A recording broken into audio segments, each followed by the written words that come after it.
சாமிக்கிட்ட விளையாடாதப்பா, சாமி குத்தமாயிர போகுது அப்படின்னு சொல்கிற அந்த ஒரு சொற்றொடர்லாம் நம்ம கேள்விப்பட்டிருப்போம். ஆனால் உண்மையிலேயே இப்போ சமகாலத்தில் நாம் ஒரு கடவுளை உருவாக்கி கொண்டிருக்கிறோம் அப்படின்னு சொல்லலாம். இனி எல்லாருமே அந்த கடவுளுக்கு பின்னாடி தான் போவாங்க.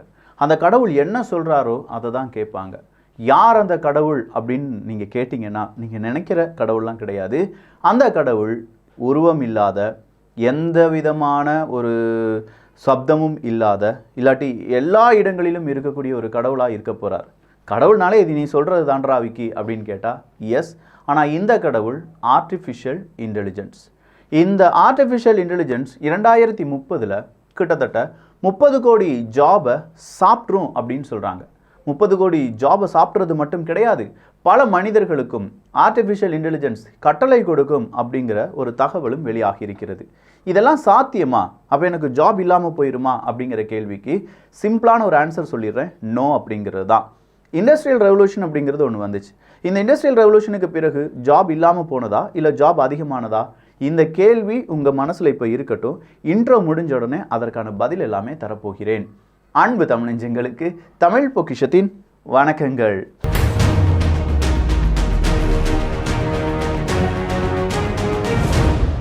(2030) இன்னும் வெறும் 6 வருஷம்தான். இந்த 6 வருஷத்தில் அடுத்த ஒரு உலகத்தை நம்ம பார்க்க போகிறோம் அப்படின்னு சொல்கிறாங்க. இப்போ இருக்கிற மாதிரி எதுவுமே இருக்காது. 6 வருடங்களில் பெரிய பெரிய மாற்றங்கள் இருக்கும். எல்லா இடங்களிலுமே ஆர்டிஃபிஷியல் இன்டெலிஜென்ஸ் அப்படிங்கிறது இருக்கும் அப்படிங்கிறது தான் இப்போ கடைசியாக வந்திருக்கக்கூடிய கணிப்பு. அப்போது ஆர்டிஃபிஷியல் இன்டெலிஜென்ஸ் எல்லா இடங்களிலும் வந்துவிட்டது என்றால் அதை நீ கடவுள்னு சொல்லுவியா அப்படின்னு கேட்டால் இல்லை. இந்த இடத்துல நம்ம கவனிக்க வேண்டியது 30 கோடி வேலை இழப்பு அப்படின்னு நான் சொல்லியிருந்தேன். அதாவது ஆர்டிஃபிஷியல் இன்டெலிஜென்ஸ் வர்றதுனால 30 கோடி பேர் வேலையை இழப்பார்கள்.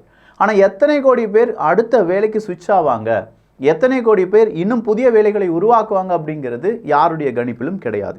இண்டஸ்ட்ரியல் ரெவல்யூஷன் அப்படிங்கிறதெல்லாம் நம்ம எடுக்க போகிறோம். அதுவும் இல்லாமல் இந்த ஆர்டிஃபிஷியல் இன்டெலிஜென்ஸ் ஜாப் அப்படிலாம் சொல்லும்போது நீங்களும் ஒரு சாஃப்ட்வேர் இன்ஜினியர் ஆக வேண்டும் அப்படின்னா எந்த ஸ்ட்ரீம் வேணாலும் நீங்கள் படிச்சிருந்துருக்கலாம். பிஎஸ்சி மேக்ஸாக இருக்கலாம், இல்லாட்டி பிஹெச்டியாக இருக்கலாம், 12th முடிச்சிருந்துருக்கலாம். நீங்களும் ஒரு சாஃப்ட்வேர் இன்ஜினியர் ஆகிறதுக்கு ஒரு சான்ஸ் இருக்குது. ராஜலட்சுமி எடிவர்ஸ் கிட்டத்தட்ட 400க்கும் அதிகமான நிறுவனங்கள் கூட டைப் ஆகி 800க்கும் அதிகமான ஸ்டூடெண்ட்ஸ் படிச்சுட்டு இருக்கக்கூடிய அப் டு டேட்டான சிலபஸ் இருக்கக்கூடிய ஒரு நிறுவனம் தான் இந்த ராஜலட்சுமி எடிவர்ஸ். ராஜலட்சுமி எடிவர்ஸில் நீங்கள் ஜாவா, பைத்தன், சிசிபிபி, மெஷின் லேர்னிங், இல்லாட்டி டேட்டா சயின்ஸ் இப்படின்னு சொல்கிற எந்த கோர்ஸ் வேணாலும் எடுக்கலாம். பட் அந்த கோர்ஸ் உங்களுக்கு ஆப்ட் ஆனதா அப்படிங்கிறத கேட்டு தெரிந்து கொள்வதற்கு கீழே வாட்ஸ்அப் நம்பர் இருக்குது. அதுக்கெல்லாம் கூப்பிட்டு கேட்டு உங்களுடைய கேள்விகளுக்கு பதில் கிடைக்கிற வரைக்கும் நீங்கள் என்ன செய்யுங்க, கேள்விகளை கேளுங்க. அடுத்ததாக இவங்க கோர்சஸ் மட்டும்தான் சொல்லித்தராங்களா அப்படின்னு பார்த்தா கிடையாது. ஒரு ரெஸ்யூம் பில்ட் பண்ணுறதா இருக்கட்டும், ஒரு குரூப் டிஸ்கஷனாக இருக்கட்டும், இல்லை நீங்கள் ஜாப் எப்படி இன்டர்வியூ எப்படி அட்டன் பண்ணுறதா இருக்கட்டும், இப்படிங்கிற எல்லா மெத்தட்லையும் உங்களுக்கு உதவ தயாராக இருக்காங்க. 100 பிளேஸ்மெண்ட் ஜாப் அசிஸ்டன்ட் அப்படிங்கிறத கொடுப்பதாகவும் சொல்லியிருக்கிறார்கள். ஃபீ ஸ்ட்ரக்சர் எல்லாத்தையுமே நீங்கள் கான்டாக்ட் பண்ணி கேட்டுக்கோங்க. உங்களுக்கு சாட்டிஸ்ஃபை ஆகுது, உங்களுடைய ஃபேமிலிக்கு சாட்டிஸ்ஃபை ஆகுது அப்படின்னா நீங்கள் போய் ஜாயின் பண்ணிக்கலாம். கீழே அவங்களுடைய வெப்சைட் லிங்கும் வாட்ஸ்அப் நம்பரும் கொடுக்கப்பட்டிருக்கிறது. வேணுங்கிறவங்க கேட்டு தெரிந்து கொள்ளுங்கள். இண்டஸ்ட்ரியல் ரெவல்யூஷன் பற்றி நம்ம பேசிட்டு இருந்தோம். இந்த இண்டஸ்ட்ரியல் ரெவல்யூஷன் அப்படின்னு சொல்ற தொழில் புரட்சி அப்படின்னு சொல்லுவோம் பார்த்தீங்களா?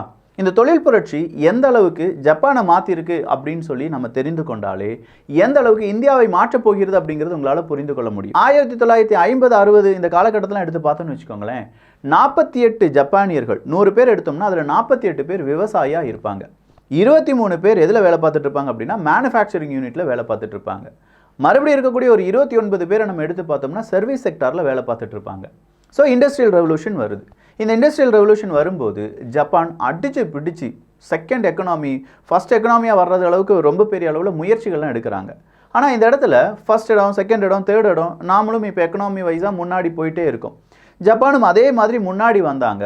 ஆனால் இந்த இடத்துல அவங்க இழந்தது என்ன அப்படிங்கிறத பார்க்கலாம். முதல்ல 48 பேர் 100ல் 48 பேர் விவசாயியாக இருந்தார்கள் என்றால் ஆஃப்டர் இண்டஸ்ட்ரியல் ரெவல்யூஷன் அப்படிங்கிறதுக்கு பிறகு கிட்டத்தட்ட வெறும் 4 பேர் மட்டும்தான் அக்ரிகல்ச்சரில் இருக்காங்க. 2012 டேட்டா இது சொல்லுது. வெறும் 4 பேர் அக்ரிகல்ச்சர்லையும் 23% அப்படிங்கிறவங்க மேனுஃபேக்சரிங்லையும் 73% அப்படிங்கிறவங்க சர்வீஸ் செக்டார்லையும் இருக்காங்க. இந்தியா ஒரு சர்வீஸ் ஓரியன்ட் நாடு. நாம தான் நிறைய பேருக்கு சர்வீஸ் கொடுத்துட்ருக்கோம். நாமும் அக்ரிகல்ச்சரில் ரொம்பவே முக்கியமான ஒரு நாடு அப்படின்னு சொல்லலாம். அப்போது எப்படி ஒரு இண்டஸ்ட்ரியல் ரெவல்யூஷன் வந்துச்சோ அதே மாதிரி ஒரு ஏஐ ரெவல்யூஷன் அப்படிங்கிறது வரப்போகுது. எப்படி இண்டஸ்ட்ரியல் ரெவல்யூஷனில் ஜப்பானுக்கெல்லாம் பல மாற்றங்கள் நடந்ததோ அதே மாதிரி ஆர்டிஃபிஷியல் இன்டெலிஜென்ஸ் ரெவல்யூஷன் வரும்போது இந்தியாவிலும் பல மாற்றங்கள் வரலாம். இந்தியாவிலும் பல முன்னேற்றங்கள் வரலாம். இந்தியாவினுடைய எக்கனாமி உயரலாம். இது இந்தியாவுக்கு மட்டும் கிடையாதுங்க, உலக நாடுகளுக்கு பொதுவானது தான். நீங்கள் எந்த நாட்டில் இருந்தாலும் சரி, ஆர்டிஃபிஷியல் இன்டெலிஜென்ஸை சரியாக படிக்கக்கூடிய ஒரு நாடும் அதற்கான அரசாங்கமும் அமைந்தது என்றால் அதற்கான வளர்ச்சி பாதையை நம்ம கொண்டு போகலாம். ஆனால் எந்த அளவுக்கு வளர்ச்சி பாதை இருக்கோ அதே அளவுக்கு தீமைகள் அப்படிங்கிறதும் இருக்குது. நம்முடைய குழந்தைகள் ஒரு கடவுளிடம் போய் நேரடியாக விளையாட போகிறாங்க அப்படிங்கிறது தான். இன்றைக்கி நாம் ஐஃபோனாக இருக்கட்டும், ஆண்ட்ராய்டாக இருக்கட்டும், கூகுள் அலெக்சாவாக இருக்கட்டும், ஸ்மார்ட் டிவியாக இருக்கட்டும், இங்கே எல்லாத்துலேயுமே நம்முடைய குழந்தைகளை சர்வசாதாரணமாக விளையாட விடுறோம். அவங்களுக்கு தேவையான விஷயங்களை, கண்டென்ட்டுகளை உருவாக்கி கொள்கிறார்கள், அப்படி இல்லைனா தேடி எடுத்துக்கொள்கிறார்கள். நேரடியாக கடவுள்கிட்ட இருந்து அவங்க என்ன செஞ்சுருக்காங்க, ஆசீர்வதிக்கப்பட்டவர்களாக அவங்களுக்கு தேவையான டேட்டா, அவங்களுக்கு தேவையான இன்ஃபர்மேஷன் எல்லாமே கிடைக்கிது. ஆனால் அதே நேரத்தில் நம்முடைய குழந்தைகளுடைய அந்த ஒரு புரிதல் இருக்குது பார்த்தீங்களா, அதை விட 1000 மடங்கு புரிதல் இருக்கக்கூடிய ஆர்டிஃபிஷியல் இன்டெலிஜென்ஸ் தான் அவங்கள கைட் பண்ண போகுது அப்படிங்கிறதையும் நாம் இங்கே புரிந்து கொள்ள வேண்டும். அப்போ எந்த அளவுக்கு நம்முடைய குழந்தைகளுடைய மதிநுட்பம் அப்படிங்கிறது அந்த ஆர்டிஃபிஷியல் இன்டெலிஜென்ஸ் கூட போட்டி போட வேண்டியதாக இருக்கும் அப்படிங்கிறத மட்டும் கொஞ்சம் யோசிச்சு பாருங்க. வேர்ல்டு லெவலில் 100 பேர் எடுத்து பார்த்தோம்னா வெறும் 27 பேர் தான் இப்போ அக்ரிகல்ச்சரில் இருக்காங்க. பட் இந்த ஆர்டிஃபிஷியல் இன்டெலிஜென்ஸ்லாம் வந்த பிறகு அந்த 27% அப்படிங்கிறதும் கம்மியாகும் என்று ஒரு புள்ளி விவரம் சொல்லுகிறது. அப்படி கம்மியாச்சுன்னா என்ன ஆகும்? இந்த அக்ரிகல்ச்சர் ஓரியன்டாக இருக்கக்கூடிய பல இடங்களிலும் ஆர்டிஃபிஷியல் இன்டெலிஜென்ஸ் உள்ளே வந்துடும் அப்படின்னு சொல்கிறாங்க. பட் எல்லா இன்ஸ்டியூட்டுக்குள்ளேயும் இல்லாட்டி எல்லா செக்டார்ஸுக்குள்ளேயும் ஆர்டிஃபிஷியல் இன்டெலிஜென்ஸ் உள்ளே வருமா? இந்த கேள்விக்கு ஒரு சின்ன டயக்ராம் போட்டு நான் உங்களுக்கு எக்ஸ்பிளைன் பண்ண போகிறேன். 3 தாங்க இந்த உலகத்தை பிரிக்கலாம். ஒன்று ஃபர்ம்ஸ், இன்னொன்று ஹவுஸ் ஹோல்ட்ஸ், அடுத்ததாக இருக்கக்கூடியது பேங்கிங். ஒன்று ஃபர்ம்ஸ் அப்படின்னு சொல்லும்போது நிறுவனங்கள். இந்த நிறுவனங்கள் என்ன செய்வாங்க? அவங்க அசட்ஸுக்கு இன்வெஸ்ட்மெண்ட் பண்ணுவாங்க. பல நிறுவனங்கள் இருக்கலாம், அசட்ஸில் இன்வெஸ்ட்மெண்ட் பண்ணுவாங்க. அந்த ஃபர்ம் அப்படிங்கிறவங்க ஜாபை உருவாக்குவாங்க. அந்த ஃபர்முக்கு தேவையான ஜாபுக்காக மனிதர்கள் வரவழைக்கப்படுவார்கள். அவங்க வேலை செய்வாங்க, அவங்க மேனுஃபேக்சரிங் செய்வாங்க. யாருக்காக? கீழே இருக்கக்கூடிய ஹவுஸ் ஹோல்ட்ஸ்க்காக. வீடுகள்லாம் இருக்குல்ல, அவங்களுக்காக அவங்க மேனுஃபேக்சரிங் பண்ணி அதில் கிடைக்கக்கூடிய ஒரு லாபத்தில் ஒரு பங்கு ஃபர்மும் இன்னொரு பங்கு அங்கே வேலை செய்த அந்த மனிதர்களுக்கும் கொடுத்துருவாங்க. அடுத்ததாக இந்த மனிதர்கள் ஹவுஸ் ஹோல்டுக்கு வருவாங்க, இல்லை இந்த ஃபர்ம் உருவாக்கிய அந்த பொருட்களை வாங்குவதற்கும் இந்த ஹவுஸ் ஹோல்ட்ஸை சார்ந்தவங்க இருப்பாங்க. 3ஆவதாக இருப்பது இவங்களுக்குள்ளே நடக்கக்கூடிய டிரான்சாக்ஷனை பதிவு பண்ணுறதுக்கான பேங்க் அப்படிங்கிறது தான். கொஞ்சம் சேவிங்ஸு, டிரான்சாக்ஷனை பதிவு பண்ணுறதுக்கு இந்த 3 சைக்கிள் அப்படிங்கிறது தான் இருந்துக்கிட்டே இருக்குது. இந்த எந்த சைக்கிளை கொண்டு ஆர்டிஃபிஷியல் இன்டெலிஜென்ஸை உள்ளே போடுவீங்க? ஃபர்முக்குள்ளே ஆர்டிஃபிஷியல் இன்டெலிஜென்ஸ் உள்ளே வந்துருச்சுன்னா அங்கே வேலை பார்க்கக்கூடிய மனிதர்கள் அப்புறப்படுத்தப்பட்டு அங்கே ஆர்டிஃபிஷியல் இன்டெலிஜென்ஸ் உள்ளே வந்துடும். அங்கே மனிதர்கள் வேலை செய்கிறாங்க, அவங்களுக்கு சம்பளம் கிடைக்குது. அந்த சம்பளம் அப்படிங்கிறது கீழே இருக்கக்கூடிய அவங்க வீட்டுக்கெலாம் கொண்டு போவாங்க. ஆனால் ஒரு கம்ப்யூட்டர் வேலை செய்யுதுன்னு வச்சுக்கோங்களேன், கம்ப்யூட்டருக்கு வீடு இருக்காது, தோட்டம் இருக்காது, துறவு இருக்காது, உறவு இருக்காது. அப்போ அந்த கம்ப்யூட்டர் வேலை செய்கிறதுக்கு அந்த பணம் இருக்குது பார்த்தீங்களா, அந்த வருமானம் இல்லாட்டி சம்பளம், கம்ப்யூட்டருக்கு சம்பளம் கொடுக்க வேண்டாம். அப்போ கீழே இருக்கக்கூடிய ஹவுஸ் ஹோல்டுக்கு அடியாகும். கீழே இருக்கக்கூடிய ஹவுஸ் ஹோல்டுக்கு இப்படி மட்டும்தான் அடியாகுமா அப்படின்னு பார்த்தா ஃபர்ம் ரொம்ப சூப்பராக ஒர்க் ஆகும். அதாவது மனிதனை விட ரொம்ப நுட்பமான அவுட்புட் அப்படிங்கிறத இந்த ஆர்டிஃபிஷியல் இன்டெலிஜென்ஸால் கொடுக்க முடியும். மனிதன் ஒரு நாளைக்கு 100 பார்சல் போடுறான்னா ஆர்டிஃபிஷியல் இன்டெலிஜென்ஸ் ஒரு நாளைக்கு 10,000 பார்சல் போடும். அப்போ கூடுதலான லாபம் கிடைக்கும் போது அதை பிரித்து கொடுக்கக்கூடிய மனநிலைமை அந்த ஃபர்மினுடைய ஓனருக்கு இருக்குமா அப்படிங்கிற ஒரு கேள்வி. இப்போ இந்த உலகத்தில் இருக்கக்கூடிய அந்த ஒரு சமநிலை ஒன்று இருக்குது பார்த்தீங்களா, அதை விட ரொம்ப சொதப்பலான சமநிலையை நோக்கி நம்ம நீங்கி கொண்டிருக்கிறோம். அந்த ஆர்டிஃபிஷியல் இன்டெலிஜென்ஸை உள்ளடக்கிய ஒரு நிறுவனம் கூடுதலான லாபத்தை சம்பாதித்து அந்த லாபத்தை ஒரு பெருமுதலாளி வைப்பதற்கான வாய்ப்புகள் தான் அதிகமாக மாறும். அது சாதாரண மனிதர்களுக்கு கிடைக்க வாய்ப்புகள் இருக்கா அப்படின்னு பார்த்தா முந்தைய ஒரு காலகட்டம் இருந்துச்சு பாருங்க, அடிமைத்துவம் அப்படின்னு சொல்லுவோம்ல, அதே மாதிரியான ஒரு நிலைமைக்கு ஆர்டிஃபிஷியல் இன்டெலிஜென்ஸை கண்ட்ரோல் பண்ணுறவங்க மனிதர்களை மாற்றுவார்கள். வேறு வழியே இல்லாமல் மனிதர்களும் அதை அக்செப்ட் பண்ணி தான் ஆகணும் அப்படிங்கிற ஒரு நிலைமைக்கு தள்ளப்படுவார்கள். அப்போ இந்த ஒரு எக்கனாமிக் சைக்கிள் அப்படிங்கிற இந்த ஒரு சைக்கிளில் ஆர்டிஃபிஷியல் இன்டெலிஜென்ஸ் உள்ளே வரும்போது நிறைய பிரேக்கப் அப்படிங்கிறது வரலாம். அது எந்த மாதிரியான பிரேக்கப் அப்படிங்கிறதுலாம் நீங்களே கொஞ்சம் யோசிச்சு பார்த்துக்கோங்க. நாம் மனிதர்கள் நம்ம எப்படி இந்த இன்ஃபர்மேஷன்லாம் ப்ராசஸ் பண்ணுறோம் அப்படின்னு பார்த்தீங்கன்னா நியூரான்ஸ் தான். பிரெயின் நியூரான் சிக்னல் அதை வச்சு தான் நம்ம ப்ராசஸ் பண்ணிட்டு இருக்கோம் அப்படின்னு சொல்லலாம். அதே மாதிரி இந்த ஏஐ பிரெயின் இருக்குல்ல, ஆர்டிஃபிஷியல் இன்டெலிஜென்ஸ்னுடைய பிரெயின், அது எலக்ட்ரான்ஸ் அப்படிங்கிறத பயன்படுத்துது. நியூரானை பொறுத்த வரைக்கும் ஒரு மைக்ரோ செகண்ட், ஒரு இடத்துலேருந்து இன்னொரு இடத்துக்கு போகிறதுக்கு ஒரு மைக்ரோ செகண்டை எடுக்கும்போது இந்த ஏஐ பயன்படுத்தக்கூடிய எலக்ட்ரான் ஒரு நேனோ செகண்ட்லேயே அதை செஞ்சு முடிச்சிருது. சொல்லப்போனால் ஒரு வருடம் மனிதர்கள் ப்ராசஸ் பண்ண வேண்டிய ஒரு வேலையை இந்த ஆர்டிஃபிஷியல் இன்டெலிஜென்ஸ், அதிநவீனமாக வரக்கூடிய ஆர்டிஃபிஷியல் இன்டெலிஜென்ஸ் வெறும் 30 செகண்ட்ஸில் என்ன செஞ்சிடும்? ப்ராசஸ் பண்ணி முடிச்சிடும். 30 செகண்ட் எங்கே இருக்குது, 365 நாள் எங்கே இருக்குது? அப்போ இதுதான் மனிதனுக்கும் ஆர்டிஃபிஷியல் இன்டெலிஜென்ஸுக்கும் இடையே நடக்கக்கூடிய ஒரு பெரும் யுத்தமாக பார்க்கப்படுகிறது. இந்த இடத்துல வெறும் சாஃப்ட்வேர் தானே விக்கி, ஆர்டிஃபிஷியல் இன்டெலிஜென்ஸ்னால் வெறும் சாஃப்ட்வேர் தானே அப்படின்னு சொல்லி நம்ம கேட்டுடலாம்.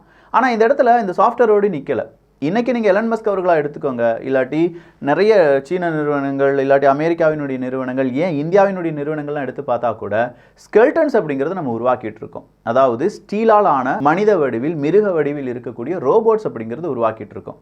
இந்த ரோபோட்ஸுக்கு ஆர்டிஃபிஷியல் இன்டெலிஜென்ஸ் அப்படிங்கிற பிரெயினும் கிடைத்தது என்றால் அவங்க பவர்ஃபுல்லான ஒரு கிரியேச்சராக மாறிடுவாங்க. அப்படி ஒரு கிரியேஷன்ஸ் தான் இந்த உலகை ஆட்சி செய்ய போகிறது. அவங்க கடவுளாக கூட மாறுறதுக்கான வாய்ப்புகள் இருக்குது அப்படின்னு சொல்லப்படுகிறது. நாம் சிந்திப்பதை விட ஒரு வருடம் நாம் சிந்திப்பதை வெறும் 30 செகண்டில் சிந்திக்கக்கூடிய ஆர்டிஃபிஷியல் இன்டெலிஜென்ஸ் நாம் எந்த முடிவுகளை எடுப்போம், ஆர்டிஃபிஷியல் இன்டெலிஜென்ஸை கட்டுப்படுத்துவதற்காக எந்தெந்த மனிதர்கள் எப்படிலாம் முடிவுகள் எடுப்பாங்க, எந்த நாடுகள் எப்படி முடிவுகள் எடுக்கும் அப்படிங்கிறது எல்லாத்தையுமே வெறும் 30 செகண்ட்ஸில் அது என்ன செஞ்சிடும், படித்து வச்சிடும். அப்படி படித்து வைத்த பிறகு அதுக்கு தகுந்த மாதிரியான பிளே எல்லாமே ஆர்டிஃபிஷியல் இன்டெலிஜென்ஸ் செய்வதற்கான வாய்ப்புகள் இருக்குது அப்படின்னும் சொல்லப்படுது. சரி, அப்போ இந்த கிளைமேட் சேஞ்ச் அப்படின்னு சொல்கிறாங்களே, ஆர்டிஃபிஷியல் இன்டெலிஜென்ஸ் வந்துருச்சுன்னா கண்டிப்பாக கிளைமேட் சேஞ்ச் அப்படிங்கிறதுல ஒரு பெரிய பிரேக் த்ரூ வருமா அப்படிங்கிற ஒரு கேள்வி இருந்தால் அதை விட பெரிய முட்டாள்தனம் வேறு எதுவுமே இல்லை. கிளைமேட் சேஞ்ச் அப்படின்னு சொல்லக்கூடிய இப்போ நம்ம பார்க்கக்கூடிய சூழ்நிலை மாற்றத்திற்கு பெரிய காரணம் என்னென்னா எனர்ஜி டிமாண்ட் அப்படிங்கிறது தான். ஃபாசில் ஃபியூல் அதிகமாக நம்ம கன்சியூம் பண்ணுறோம், இல்லாட்டி கார்பன் டை ஆக்சைடு, கார்பன் அப்படிங்கிறதுலாம் அதிகமாக வெளியேற்றுகிறோம். அப்படிங்கிறதெல்லாம் இப்போ நடக்கக்கூடிய இந்த கிளைமேட் சேஞ்சினுடைய மிக முக்கியமான பிரச்சனையாக பார்க்கப்படுது. 1750 இன்றைய தினம் வரை நம்ம எடுத்து பார்த்தோம்னா கிட்டத்தட்ட 1.5 ட்ரில்லியன் டன்ஸ் ஆஃப் கார்பன் டை ஆக்சைடை நம்ம அட்மாஸ்பியரில் வெளியேற்றி இருப்போம் அப்படின்னு சொல்கிறாங்க. இந்த 1.5 ட்ரில்லியன் டன்ஸ் ஆஃப் கார்பன் டை ஆக்சைடை வெளியேற்றுவதற்கான மெயின் காரணம் எனர்ஜி தான். அது கோல், நிலக்கரியாக இருக்கட்டும், இல்லாட்டி ஃபாசில் ஃபியூலை எரிப்பதாக இருக்கட்டும், இப்படின்னு சொல்லி இதில் பெருவாரியான ஒரு கேட்டகரி எது அப்படின்னு பார்த்தீங்கன்னா நம்ம யூஸ் பண்ணுறக்கூடிய கரண்ட், எலக்ட்ரிசிட்டிக்காகத்தான். இந்த எலக்ட்ரிசிட்டி ப்ரொடியூஸ் பண்ணுறதுக்கு தான் கூடுதலாக நம்ம என்ன செய்கிறோம், இந்த எனர்ஜியை டிமாண்ட் பண்ணி இருக்கோம். ஆர்டிஃபிஷியல் இன்டெலிஜென்ஸ் வந்துருச்சு. இந்த ஆர்டிஃபிஷியல் இன்டெலிஜென்ஸ் வந்த பிறகு அது கம்யூனிகேட் பண்ணுறதுக்கு ஒவ்வொரு இடத்துலையும் ஒவ்வொரு சர்வர்ஸ் அப்படிங்கிறது இருக்கும். இந்த சர்வர் கூட அவங்க கம்யூனிகேட் பண்ணிக்கிட்டே இருக்கணும். ஆர்டிஃபிஷியல் இன்டெலிஜென்ஸ் அப்படிங்கிறது ரொம்ப ஹை ஸ்பீடு டேட்டா, இன்டர்நெட்டை வச்சு அவங்க கம்யூனிகேட் பண்ணிகிட்டே இருக்கணும். அப்போ நிறைய சர்வர்ஸ்லாம் வைக்க வேண்டியிருக்கும், நிறைய கம்யூனிகேஷன் நடக்க வேண்டியிருக்கும். இதுக்கெல்லாம் கரண்ட் தேவைப்படுமே. அப்படின்னா கிளைமேட் சேஞ்சில் ஆர்டிஃபிஷியல் இன்டெலிஜென்ஸ் ஒரு பெரிய இம்பேக்டை ஏற்படுத்த போகுது. இன்றைக்கி நம்ம குளோபல் எலக்ட்ரிசிட்டி யூஸ் அப்படிங்கிறத எடுத்து பார்த்தோம்னா இந்த சர்வர்ஸ்க்காக மட்டுமே நம்ம பயன்படுத்தக்கூடிய கரண்டில் 2% கரண்ட் அப்படிங்கிறத பயன்படுத்திட்டு வரோம். அப்போ 100 கரண்ட் எடுக்கிறோம், 100 யூனிட் கரண்டில் 2 யூனிட் கரண்ட் எங்கே போயிட்டுருக்கு, ஆர்டிஃபிஷியல் இன்டெலிஜென்ஸ்க்காக மட்டும் போயிட்டுருக்கு. இன்னும் 6 வருடங்களில் இது ரொம்ப பெரிய அளவில் பல மடங்கு உயரப்போகுது. எல்லா இடங்களிலுமே ஆர்டிஃபிஷியல் இன்டெலிஜென்ஸ் வரப்போகுது. அப்படின்னா எனர்ஜி டிமாண்ட் அப்படிங்கிறதும் அதிகமாகும். கணக்குப்படி 2027 ஆர்டிஃபிஷியல் இன்டெலிஜென்ஸ் மட்டுமே 85.4 டெராவாட் ஹவர்ஸ் ஆஃப் எலக்ட்ரிசிட்டியை ஒரு வருடத்திற்கு உட்கொள்ள போகிறது அப்படிங்கிற ஒரு தகவலும் வெளியாகி இருக்கிறது. அப்போ இவ்வளவு எலக்ட்ரிசிட்டியை நம்ம என்ன செய்ய வேண்டியதாக இருக்கும், ப்ரொடியூஸ் பண்ண வேண்டியதாக இருக்கும். அப்போ எனர்ஜி டிமாண்ட் இன்னும் அதிகமாகிறதுக்கு தான் வாய்ப்புகள் அப்படிங்கிறது இருக்குது. எனர்ஜி டிமாண்ட் இன்னும் அதிகமாக போகிறது அப்படின்னா கிளைமேட் சேஞ்ச் அப்படிங்கிறதும் ரொம்ப ஒஸ்ட்டாக இருக்க போகுது என்பது தான் அர்த்தம். அப்போது இந்த கிளைமேட் சேஞ்சை கண்டுபிடிப்பதற்கு அதை மாற்றம் கொண்டு வருவதற்கு ஆர்டிஃபிஷியல் இன்டெலிஜென்ஸ் அப்படின்னு சொன்னால் கூட அதற்கும் பின்னாடி மர்மமான ஒரு டார்க் சைடு இருக்குது என்பதை இப்போ நம்ம உணர்ந்திருப்போம். ஸோ ஓவராலாக மனிதர்களுடைய மாற்றம் முதல் இன்டர்நெட்டினுடைய மாற்றம் வரை ஆர்டிஃபிஷியல் இன்டெலிஜென்ஸுடைய அந்த ஒரு வருகை எப்படியெல்லாம் நமக்கு மாற்றத்தை தரப்போகுது அப்படிங்கிறத கொஞ்சமாக ஒரு ஓரளவுக்கு இப்போ தெரிஞ்சிருப்போம் அப்படின்னு வச்சுக்கோங்களேன்.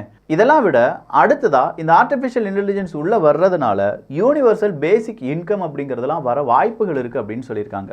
இந்த யூனிவர்சல் பேசிக் இன்கம் அப்படிங்கிறது தாங்க எல்லா நாடுகளிலும் பேசு பொருளாக மாறப்போகுது. What is universal basic income? நீங்கள் ஐரோப்பிய ஒன்றிய நாடுகளில் தான் இருக்கீங்க அப்படின்னா உங்களுக்கு இந்த யூனிவர்சல் பேசிக் இன்கம்மை பற்றி தெரிஞ்சிருக்கும். ஆனால் இந்தியா போன்ற நாடுகளில் அது இன்னும் பரிச்சயமாகலை. அது என்ன யூனிவர்சல் பேசிக் இன்கம் அப்படிங்கிறத நீங்கள் தேடிட்டு இருங்க. இன்னும் 2 தினங்களில் அந்த பதிவு உங்களை தேடி வரும். நாளைய தினம் இஸ்ரேல் முக்கியமான இந்த ரெட் ஹைஃபர் அப்படிங்கிறத பற்றி இருக்குது பார்த்தீங்களா, அந்த சடங்கை பற்றியான வீடியோ வரப்போகிறது.